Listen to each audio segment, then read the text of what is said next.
Hello, hello, Aquarius. Welcome to your May 2018 overview reading. This is good for you if you are a sun, moon, or rising Aquarius. And I am doing,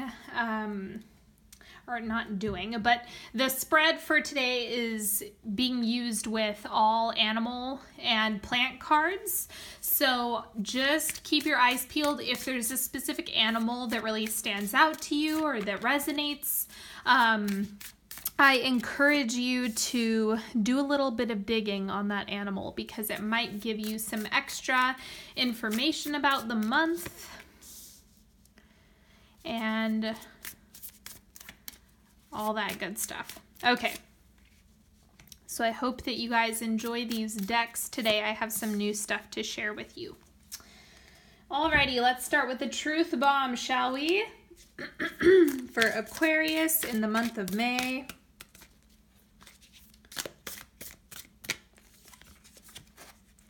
Soften. I am getting that this is with yourself. Not so much with other people. This looks like you're being really, really, really hard on yourself. So the more that you can have compassion and care for you, the more that's going to radiate, and the more you're going to have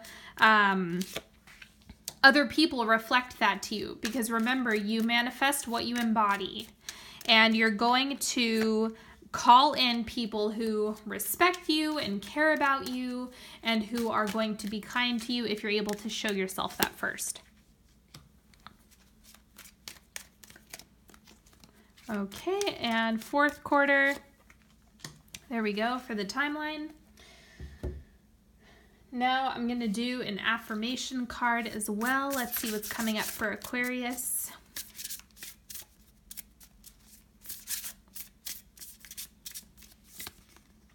Forgiveness. See, this coincides with the soften card.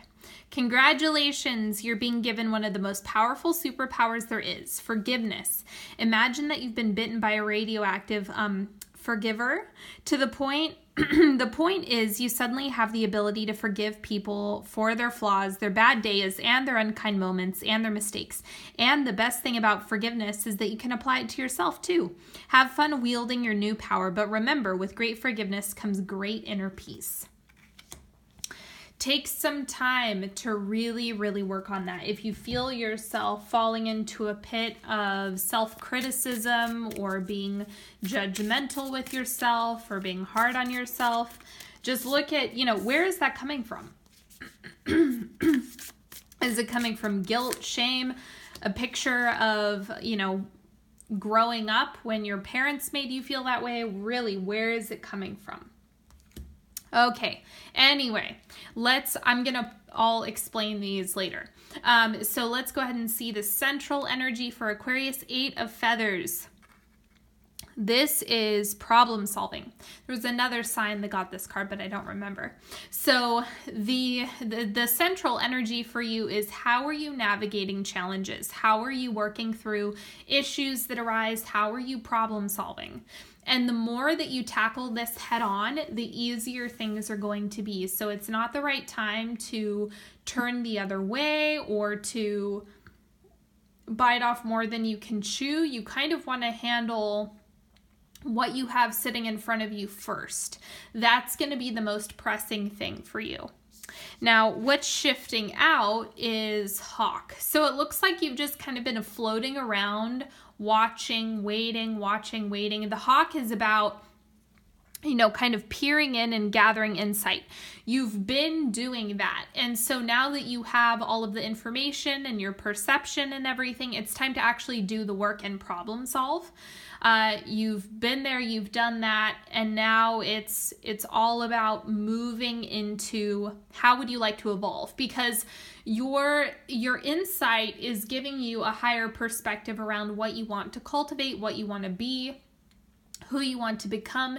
And as you have clarity around that, it's going to make more sense for you to align your actions with the things that you would like to change.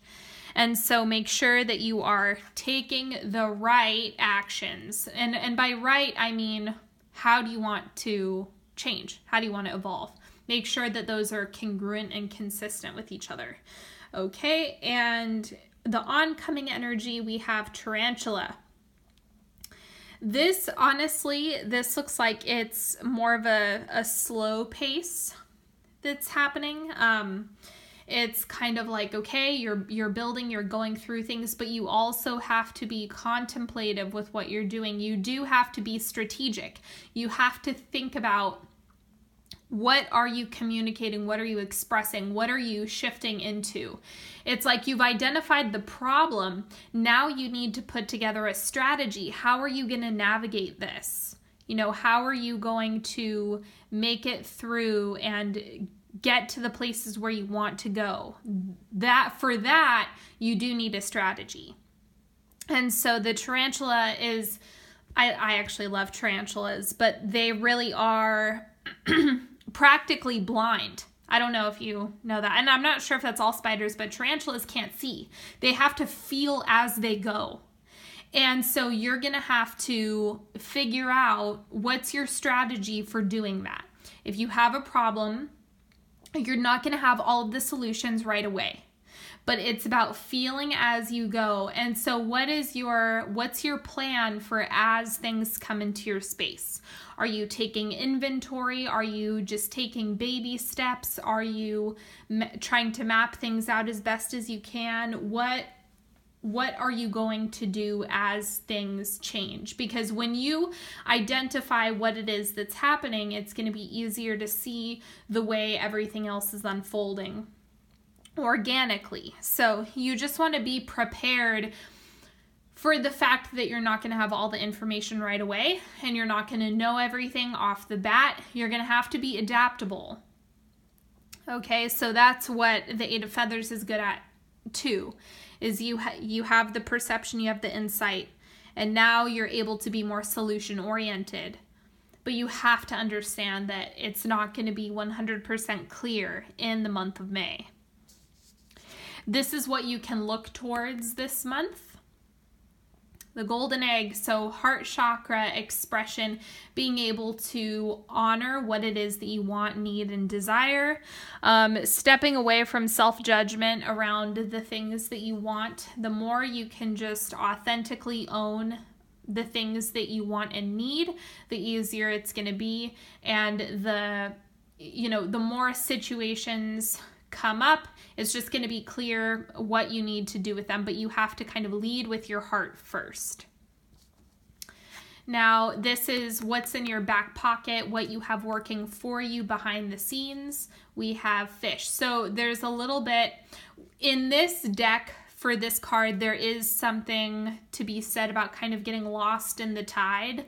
And so for you, this is supportive, but it's also one of those things that if you have a tendency of kind of getting distracted or getting derailed and losing focus, just remember that it doesn't mean that everything else kind of has to come crumbling down if you have a perfect picture around the way you want things to be or the way you need things to be. It's just about going with the flow of your own process. That's going to be more helpful than resisting it, because that's the thing. Aquarians it's a fixed sign. And because of that, you do have a tendency to be more rigid in your expectations.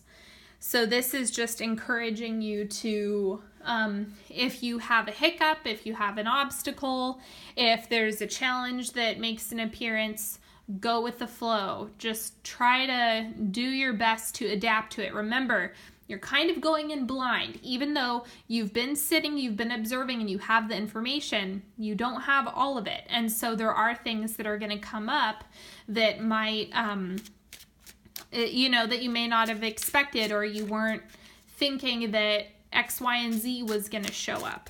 So I am going to clarify the tarantula card. This seems to be the most important card showing up. Eight of Rods. Okay, so yes, you are moving forward. Whether or not it feels that way, you are. You're getting things done, you're making things happen, you're making progress, you're moving forward. So you kind of just have to trust that. And because there is that, you know, the reference to blindness, in a traditional tarot deck, this would have a reference to blindness as well most of the time.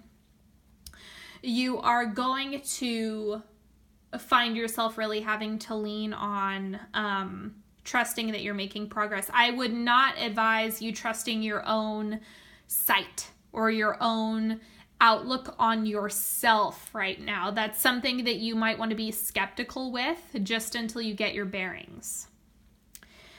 Okay, the first quarter, this is for the timeline, what's going on. First quarter, we have the 7 of Wands. You might be feeling a little bit like an outcast at the beginning of the month, especially because it's one of those things where if you're working really hard to prove yourself, sometimes it can make you feel more isolated. And so you might want to tone that down a notch. I'm going to clarify this one as well. Like, you don't have to work so hard to prove yourself.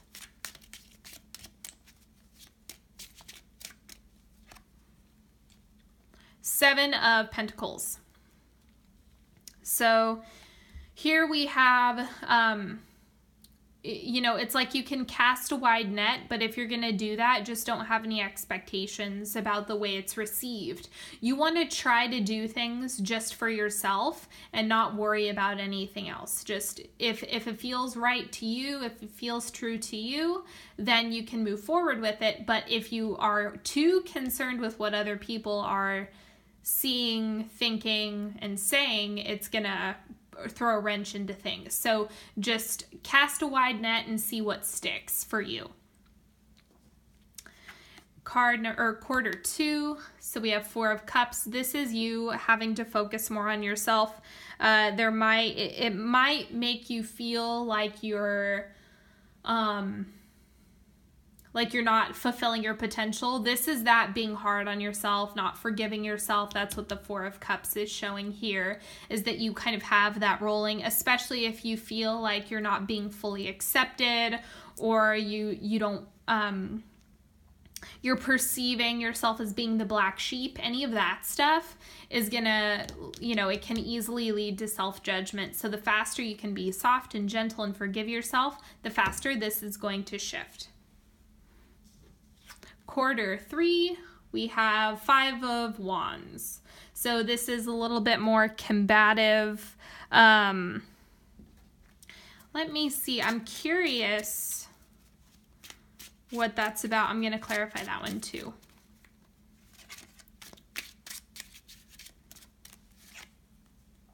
The World. So I think you just have a lot going on. Now this is showing up as priorities. With the 5 of Wands, it's kind of like you might have conflicting priorities. You might have things that you, you know, aren't really thinking to resolve, or things that are feeling scattered, or maybe you have a bunch of unfinished projects. But I think that this is just about activities and priorities. What's important to you? What are you giving time, effort, and energy? And to focus on the things that are of the highest priority. This is encouraging you. Do not try to tackle every single thing at the exact same time. And wrapping up the month, 3 of Coins. So this is you. I'm seeing some sense of collaboration here. So it looks like things are more stable. It's just your own perception with things and the way you're handling things. It's all that matters is what you think is important. What's the most important thing for you? Is it your responsibilities? Is it school?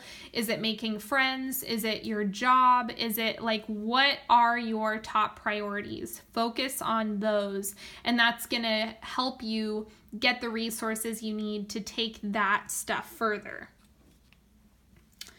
Okay, and I'm going to pull 3 cards. You guys know the drill, unless you're new to my channel.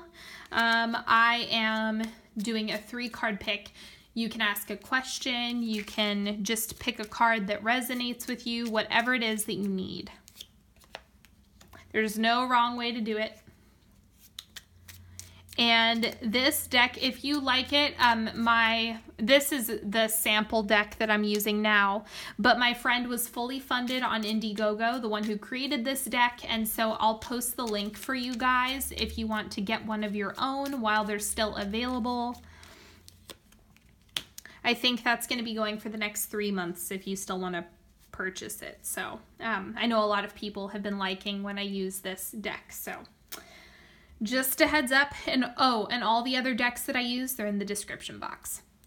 Okay, so these are relationship cards. This is for you if you're in partnership. This is for you if you are not. So first thing, we have boundaries if you're in partnership. I claim my right to set healthy boundaries and I allow others to do the same.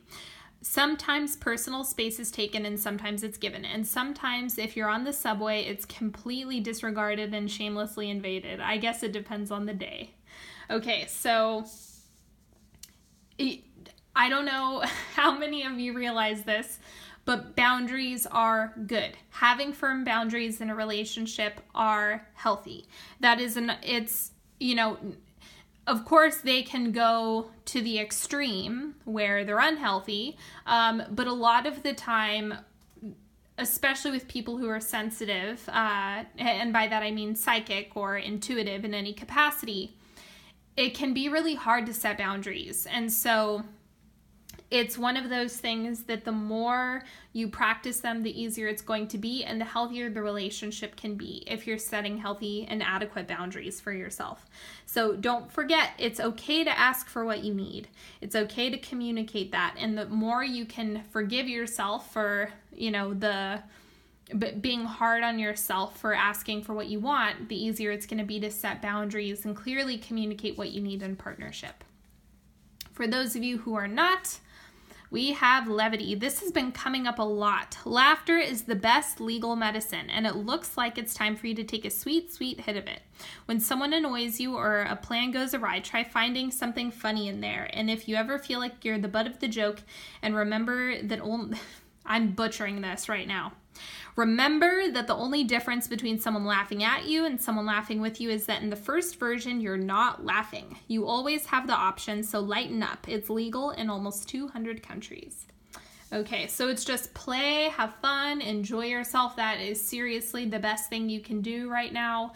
The more play and laughter you can infuse into it, the easier it's going to be.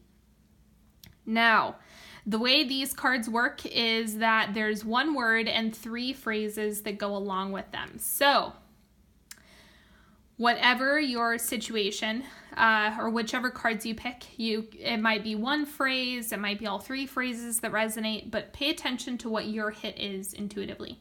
Card number 1, daydream. Aimless, hold on, I want this to focus.